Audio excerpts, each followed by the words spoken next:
আসসালামু আলাইকুম। এখন আছি সৌদি আরব রিয়াদ শহরে। এটা শহরই জায়গা, এটা মেট্রো রেল। আজকের আকাশটা খুবই সুন্দর, নীল হয়ে আছে, দেখতে পাচ্ছেন। সৌদি আরবে আসলে গাড়ি ঘোড়া প্রচুর, এতই গাড়ি কল্পনার বাইরে। বাংলাদেশে এক ভাগও না। মানুষ বেশিরভাগ রাতেই বের হয়, দিনে অনেক তাপমাত্রা, সবাই ব্যস্ত কাজকর্মে। আমি হয়তো কাজকর্মে ঢুকবো, আপাতত বসে আছি। এই মেট্রো রেল যাচ্ছে, একটু দেখবো। এই হলো সৌদি আরবের অবস্থা।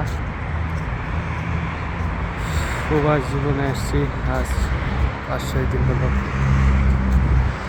আসলে খারাপ লাগা বলতে, পরিবার, আপন মানুষ, বন্ধু বান্ধব ছেড়ে এসে থাকা আসলে কষ্ট।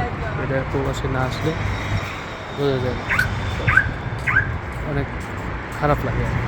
তো প্রথম দিকে খারাপ লাগবে, অভ্যাসের বিষয় আছে। অভ্যাস হয়ে গেলে তখন আর হয়তো এতটা খারাপ লাগবে না, কারণ এখানকার লাইফ স্টাইলও অন্যরকম। ঘুমাই ধরেন শেষ রাতে উঠে 12টা-1টার সময় ডিউটি শেষ হয়, তারপরে ডিউটি করতে হয় হয়তো 1টা থেকে 1টা 12 ঘন্টা, 2টা থেকে 2টা, এরকম আর কি।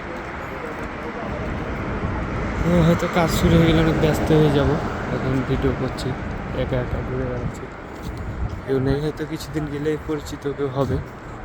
আসলে একা থাকাটা অনেক কষ্টের আর কি। আমি যখন একা থাকি তখন কথা বলার জন্য, আড্ডা দেওয়ার জন্য, ঘোরাঘুরির জন্য মানুষ থাকে না। এই সময়গুলো না একটু খারাপ লাগে বেশি, তাছাড়া আর কিছু না। সবাই দোয়া করবে যেন ভালো মতো থাকতে পারি, যে আশা নিয়ে আসছি। কি বললাম, বাকিটা আল্লাহ ভরসা। ভালো থাকবেন, সুস্থ থাকবেন, আল্লাহ হাফেজ।